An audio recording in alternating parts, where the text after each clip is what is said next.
She had 3 months to live, but tonight she would dance like she had forever. The Got Talent stage hummed with its familiar energy, cameras rolling as another evening of dreams unfolded under the blazing studio lights. Simon Cowell sat at the judge's table, his signature black shirt crisp against the mahogany desk, fingers drumming a restless rhythm. After 15 years of this show, he thought he'd seen everything.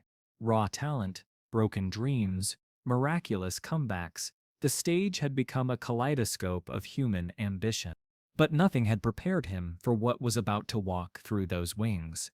The audience buzzed with anticipation as the host's voice boomed across the theater.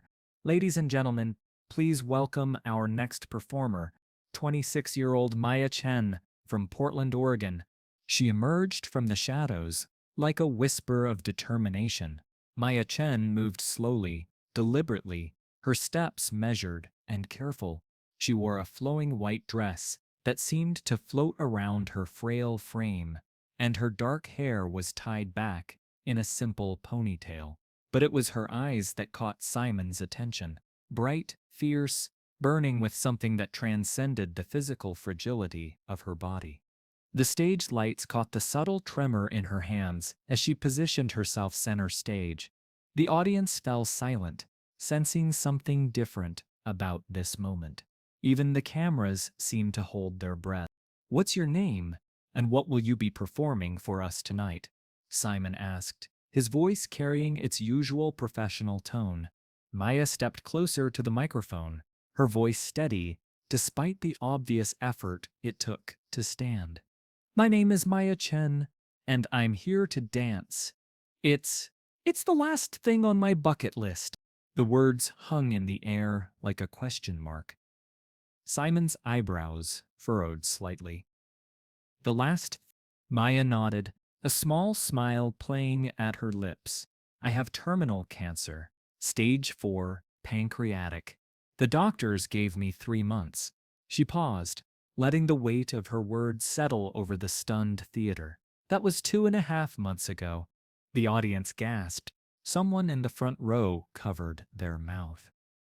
Simon felt his chest tighten, but he maintained his composure. He'd learned over the years that sometimes the most powerful responses came from stillness, not words. "Dancing has always been my dream," Maya continued, her voice growing stronger. "Before the treatments, before the hospitals, before all of this. I was going to audition for this show 3 years ago, but life got in the way." She looked directly at Simon. "I'm here now because some dreams don't wait for convenient timing." The theater was so quiet that the distant hum of the air conditioning became audible. Simon leaned forward slightly, his usual mask of professional judgment softening around the edges. "What will you be dancing to?" he asked, his voice gentler now. "Hallelujah, by Jeff Buckley. It was supposed to be my wedding song." Maya's voice caught for just a moment. "My fiancé is watching from backstage. We were going to have our first dance to this song next month, but..." She trailed off, then straightened her shoulders. "Tonight, I dance for both of us." Simon nodded, not trusting his voice to respond. He gestured to the sound booth, and the opening notes of the haunting melody began to fill the theater. Maya closed her eyes as the music washed over her. For a moment, she simply stood there, letting the rhythm find its way into her bones. In that silence, memories flooded back: childhood recitals, late-night practice sessions, the doctor's devastating diagnosis. But here, under these lights, she was still Maya the dancer, not Maya the patient. Slowly, she began to move. It started as barely more than a sway, her arms lifting like wings testing the air. Her left arm trembled. The chemo had damaged the nerves, making even simple movements a challenge. But she had trained for months for this moment, working with a physical therapist who specialized in movement for terminal patients. Every gesture had been carefully planned, modified, adapted to work within the constraints of her failing body. As the song built, so did her movement. She lifted one leg in a développé that would have been effortless 3 years ago, but now required every ounce of her concentration. Her balance wavered for a moment, and she saw Simon lean forward in his chair, ready to intervene. But she steadied herself, drawing on reserves of strength she didn't know she still possessed. Despite the obvious weakness in her body, despite the tremor in her hands that made her fingertips flutter like autumn leaves, Maya danced with a grace that seemed to defy physics. Each gesture was deliberate, each step a conversation between her spirit and the music. The ratings, the critics, the business of entertainment, none of it mattered compared to this sacred act of human connection. There was only this, a human being choosing joy in the face of endings, choosing to create rather than destroy, choosing to give rather than take. As the final notes faded, Maya's legs finally gave out completely. Simon caught her, supporting her full weight as she collapsed against him. But she was smiling, radiant, peaceful, complete. As the final notes faded, the theater erupted. The audience was on its feet, many crying openly. The other judges had tears streaming down their faces. Even the camera operators were wiping their eyes. But Simon only had eyes for Maya. "Thank you," she whispered against his shoulder. "I got to dance." Simon helped her stand steady, his arms supporting her weight. When he spoke, his voice was thick with emotion he rarely allowed the world to see.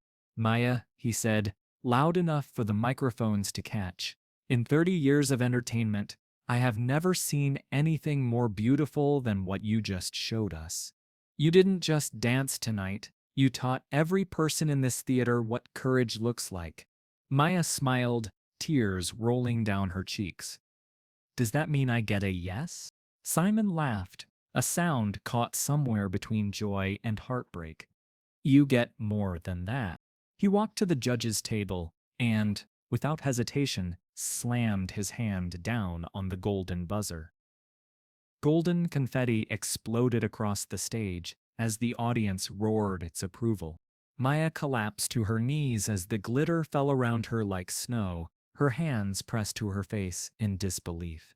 From the wings, a young man rushed onto the stage, her fiancé, tears streaming down his face as he pulled her into his arms. Simon stood watching them, his own eyes wet. In that moment, surrounded by falling gold and thunderous ouse, he understood something profound about the show he'd spent years hosting. It wasn't about finding the next big star. It was about finding the moments when humanity shines brightest against the darkest odds. 3 weeks later, Simon received word that Maya had passed away peacefully in her sleep. Her fiancé sent him a video, Maya in her hospital bed, watching her performance on repeat, laughing and crying at the same time. She watched it every day, the message read. She said it was proof that she had really lived. That night, when the cameras stopped rolling and the audience went home, Simon sat alone on the empty stage. The golden confetti had been swept away, but the memory remained, burned into the wood and the lights and the very air of the theater. Some performances, he realized, weren't about what you could do. They were about what you chose to do when everything else was taken away. Maya had chosen to dance, and in doing so, she had reminded everyone watching that sometimes the most profound act of defiance against life's cruelties was simply to keep moving. The show would go on, as it always did. New contestants would walk through those wings, each carrying their own dreams and stories. But whenever Simon felt the weight of judgment, whenever the cynicism of the industry threatened to harden his heart, he would remember the woman who danced on borrowed time. And in those moments, he would understand once again why he sat behind that desk. Not to judge dreams, but to witness them, to honor them, to help them shine as brightly as possible in whatever time they had. Because some stars burn brightest just before they fade. And Maya Chen had lit up the sky. "It's boring," Simon had been about to give him the usual lecture about discipline and commitment when his phone had buzzed with an email from Maya's management team requesting an emergency audition slot. The application had included a medical report that made Simon's blood run cold. Watching Maya now, he thought about that conversation differently. Here was someone who would give anything for one more ordinary day of practice, one more complaint about boring routine, one more tomorrow to perfect her craft. The irony wasn't lost on him. As a judge, he spent his days telling people they weren't good enough, weren't ready, needed more time, but time was the one thing Maya didn't have. The other judges felt it too. Howie's usual comedy died in his throat. Heidi had tears streaming down her face, thinking of her own children. Sophia gripped the table, remembering her grandmother's battle with cancer. Maya's choreography wasn't just movement, it was autobiography. Each leap represented a dream deferred, each spin a memory preserved, each extension a hope fulfilled. When she swept her arms wide, embracing the air, she was embracing every person she had ever loved and who had ever loved her back. Halfway through the song, it happened. Maya attempted a grand jeté, the same leap she had performed flawlessly in high school. But her body, ravaged by treatment, betrayed her. Her takeoff was weak, her landing unstable, her legs buckled, and she fell to the stage with a soft thud that echoed through the silent theater. The music continued, but Maya lay still. In that terrible silence, she could hear her own breathing amplified by the microphones. The voice in her head whispered, "Doubt. You've done enough. Stay down." The audience held its breath. Simon's hands gripped the table, knuckles white. Maya's fiancé, David, started to move from the wings, but she caught his eye and shook her head. This was her moment. Then, impossibly, Maya pushed herself up. She didn't just stand, she rose like a phoenix, her face set with determination that seemed to burn brighter than the stage lights. Blood trickled from a small cut on her knee, where she had hit the stage, but she wiped it away with the back of her hand and continued dancing. But the fall had changed everything. The carefully choreographed routine was forgotten. Her movements were different now, raw, unpolished, but devastatingly honest. She danced the truth of her condition, the unsteadiness, the weakness, the defiance. Her body told the story her words couldn't. This is what courage looks like when it's wearing a failing body. This is what grace looks like when it has nothing left to lose. In the judge's booth, something fundamental shifted in Simon Cowell. For years, he had built his reputation on harsh truths, on telling people when they weren't good enough.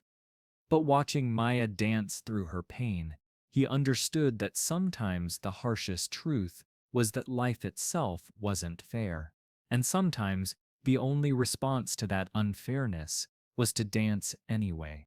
Simon felt something crack inside his chest. Without conscious thought, he stood up from the judge's table. The cameras swiveled to capture his movement, but he barely noticed. His feet carried him around the desk, toward the stage. "Simon, what are you doing?" Howie called after him, but Simon didn't respond.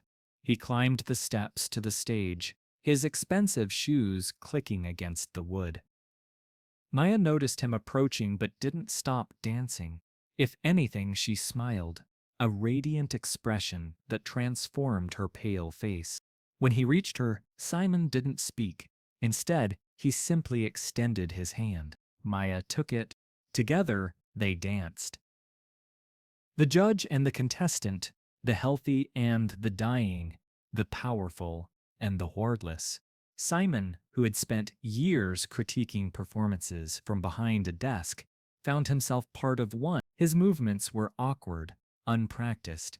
He hadn't danced since his wedding 20 years ago. But it didn't matter. This wasn't about technique. As they moved together, Maya whispered stories between the beats. "I dreamed about this stage," she said. her voice barely audible above the music, not the audition. This, dancing, with someone who understands what it means to create something beautiful. Simon felt the weight of her words, the responsibility of this moment. Here was a woman who had chosen to spend her final weeks not in bitterness or self-pity, but in pursuit of beauty. She had used her last burst of energy, not to rage against the dying of the light, but to add her own small flame to it. He thought about the hundreds of contestants he had dismissed with cutting remarks, the dreams he had crushed with surgical precision. Had any of them wanted this as desperately as Maya wanted to dance? Had he become so focused on finding perfection that he had forgotten to recognize purity? Maya's feet barely lifted from the floor now, but her spirit seemed to soar. She leaned into Simon's strength, letting him support her weight as they swayed to the final verse. In her eyes, he saw no fear, no regret, only gratitude. Gratitude for this moment, for this music, for this chance to dance one last time.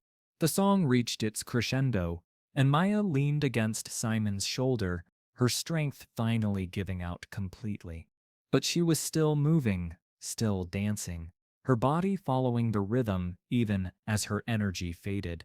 Her breath came in short gasps now, each one a small victory against the disease that was consuming her. "Thank you," she whispered against his shoulder, her words so quiet that only he could hear them. I never thought anyone would dance with me again." David was too afraid I'd fall. Simon felt his throat close with emotion. This fragile woman had taught him something profound about courage. In that moment, surrounded by the grand stage and the bright lights and the watching world, everything else fell away. Her movements told the story of her life, the joy of her first dance class at age 4, the heartbreak of losing her mother to the same disease that now claimed her, the moment she met David and knew she wanted to dance with him forever. In the audience, David pressed his hands to his face, remembering their first dance together in his tiny kitchen, both of them laughing as they stepped on each other's feet. He had proposed to her in that same kitchen 6 months before her diagnosis, both of them spinning to this very song on his old radio. Now, watching her on this stage, he understood why she had insisted on going through with this audition, despite the doctor's protests. Simon watched, transfixed. 30 years in entertainment had shown him every variation of human ambition. But this was different. This wasn't about fame or fortune or even recognition. This was about completion, about writing the ending to her own story instead of letting the disease write it for her. This wasn't just a performance, it was a declaration, a refusal to let circumstance define the final chapter of her story. Behind his professional mask, Simon's mind wandered to his own son, Eric. Just last week, they had been in the garden together, Eric complaining about having to practice piano. "But I don't want to," the boy had whined.